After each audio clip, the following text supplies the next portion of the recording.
If something messes up your high school record, whether it's bad grades, a family crisis, or personal challenges, you can't just hope colleges will get it. They won't. Colleges aren't going to investigate why your GPA tanked one semester or why you don't have as many extracurriculars as other applicants. If something looks off in your application and you don't explain it, admissions officers will assume the worst, whether it's laziness, poor time management, or just not being prepared for college level work. They give an average of 7 minutes to view your entire application. So if you don't make it clear, you can guess what they'll think of your application. So in this video, I'm going to show you exactly how to address special circumstances in a way that actually helps your application without hurting your chances. These are strategies that our own clients used this past year and got accepted into a top 30 computer science school. And if you stick around, I'll cover the 3 most common mistakes that students make when they're trying to do this. So let's get into it. But before we get into everything, we have to understand why special circumstances matter in the overall landscape of college admissions. Admissions officers aren't just looking at GPAs and test scores in a vacuum. They're making decisions in the context of your specific situation. If they see gaps in your academic record, inconsistencies in your extracurriculars, or a downward trend in your grades, they're asking themselves, okay, is this student truly capable of handling the academic and social pressures of our school? Because at the end of the day, colleges don't just want students who look good on paper.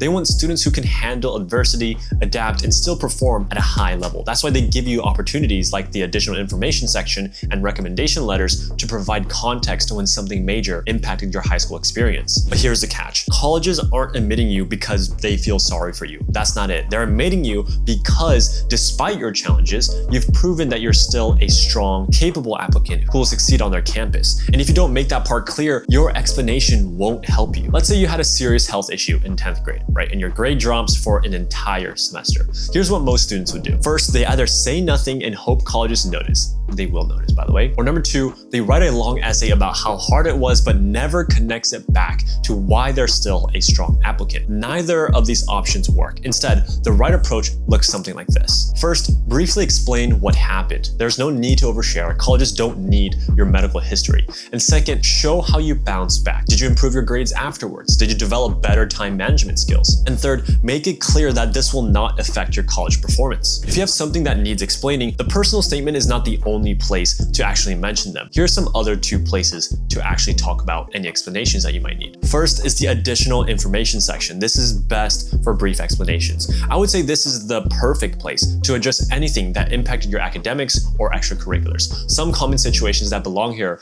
are maybe a semester of low grades due to an illness, a family crisis, or an unexpected responsibility. You could also mention missing or limited extracurriculars due to financial or family obligations. And third, school disruptions, right? Whether it's changing schools, limited access to AP classes, etc. But what you should absolutely not do is ramble about your emotions, blaming others, or over-explaining minor things, right? If you got a B in one class, don't write an essay about it. Just own up to your grade. If you're not good enough for these top schools, you're simply not good enough. That's it. The second place to talk about this is your counselor recommendation letter. This one's really good for major life events that might have happened. So if you went through something serious, like a parent passing away, financial hardship, or a major illness, it's way more powerful if a counselor explains it for you. Because colleges can trust third-party explanations much more than self-reported ones. It keeps your personal statement focused on your strengths. So if your situation is significant, just ask your counselor to mention it in the recommendation letter. By doing this, it gives the colleges the context they need without you having to center your entire application around your struggles. Now, let me give you a real example of how this works. We worked with a student this year who got into UNC Chapel Hill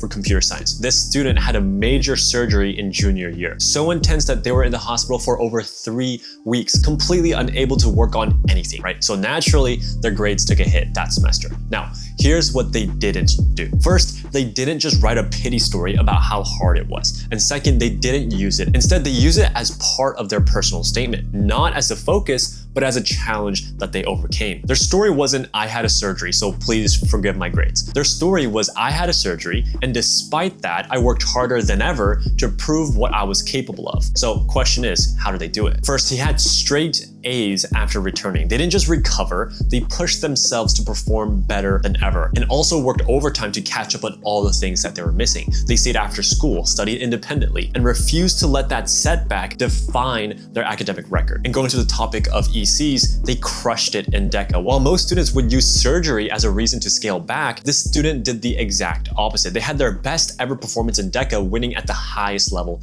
they ever had. So this completely changed the way their application was read. UNC Chapel Hill didn't see a student with bad grades in junior year. They saw a student who had every reason to fall behind and fail, but instead came back stronger than ever. That's why this approach worked. They proved that they don't just handle setbacks, they thrive under pressure, and that's what colleges want to see. Before we wrap up, I want to mention the 3 most common mistakes students make when explaining special circumstances. Number 1 is making it your entire college app personality.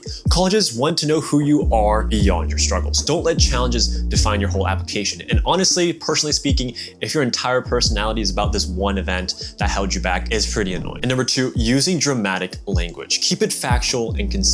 The goal isn't to make an admissions officer feel bad, it's to give them context. That's it. And lastly is leaving things unexplained. If there's something on your transcript that raises questions, address it, okay? Don't let colleges assume anything about your application. Now, at the end of the day, colleges aren't just looking at what happened to you. They're looking at what you did about it. If you had a setback, acknowledge it, show how you rebounded, and make it clear that you're prepared for college, because they're not just admitting you based on pity. They're admitting you because they believe in your potential. Now go take control of your application.